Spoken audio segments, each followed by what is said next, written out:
അപ്പോൾ നമ്മൾ കുമ്പളങ്ങ കറി ഇന്ന് ഉണ്ടാക്കാൻ വിചാരിച്ചിരിക്കണേ. അപ്പോൾ എളുപ്പത്തിൽ ഇങ്ങനെ കുമ്പളങ്ങ കറി ഉണ്ടാക്കുന്നത് നമ്മൾ കാണിച്ചു തരാം. അപ്പോൾ ഇതേപോലെ ചെറിയ കഷ്ണങ്ങളാക്കി എടുക്കണം.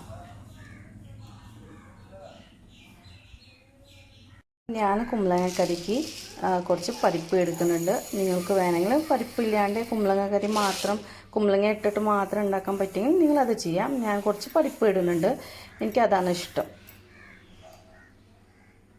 ഇനി നമുക്ക് പരിപ്പ് വേവിച്ചെടുക്കാം. ഇച്ചിരി വെള്ളം ഒഴിക്കുക. ആവശ്യത്തിന് ഉപ്പ്, കല്ലുപ്പാട്ടോ, ഞാൻ കല്ലുപ്പാണ് എടുക്കാറ്. കുറച്ച് മഞ്ഞൾപ്പൊടി, പിന്നെ ഒറ്റ വിസൽ അടിച്ചെടുക്കാം. നമ്മൾ പരിപ്പായിട്ടുണ്ടോ എന്ന് നോക്കാം. അപ്പോൾ നമ്മുടെ പരിപ്പായിട്ടുണ്ട്. ഇനി അതിലേക്ക് കഷ്ണം ഇട്ട് കൊടുക്കാം. നമ്മൾ കഷ്ണം ഇടാം. 2 പച്ചമുളക് ഇടാം, ഒരു തക്കാളി ഇടാം, കുറച്ച് മുളക് പൊടി ഇടാം. നന്നായി മിക്സ് ആക്കിയിട്ട് ഒരു വിസൽ മാത്രം എടുക്കാം.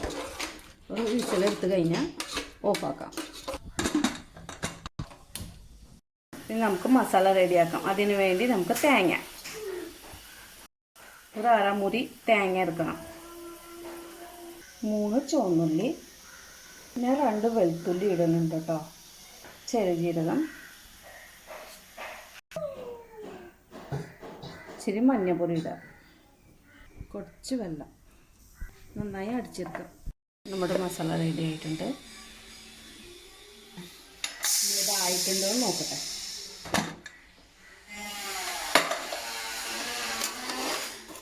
നമ്മുടെ കഷ്ണം ആയിട്ടുണ്ട്.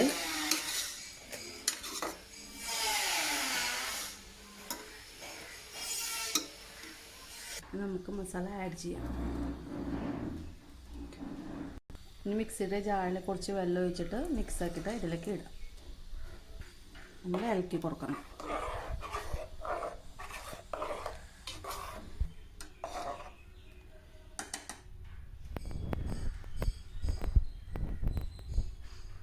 ഇനി ഈ സമയത്തിൽ നമുക്ക് ഉപ്പ് ഉണ്ടോ എന്ന് നോക്കാം.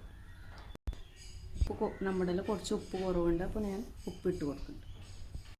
നമ്മുടെ മസാലയുടെ പച്ച ചുവപ്പ് മാറാൻ വേണ്ടി ഒരു മിനിറ്റ് അല്ലെങ്കിൽ 2 മിനിറ്റ് ഇങ്ങനെ നമ്മൾ ഇളക്കി കൊടുക്കണം. തളിക്കാൻ പാടില്ല കേട്ടോ. ഇനി നമുക്ക് തൂമ്പിക്കാം. അതിന് വേണ്ടി കുറച്ച് ഓയിൽ ഒഴിക്കാം, കടുകിടാം,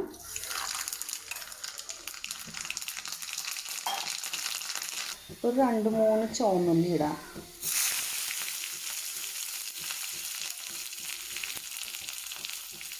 വേപ്പില ഇടാം,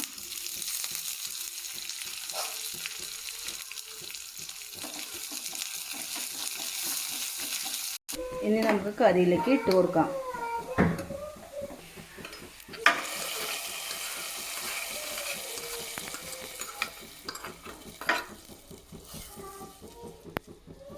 നമ്മുടെ കറി, കുമ്പളങ്ങ കറി റെഡിയായി.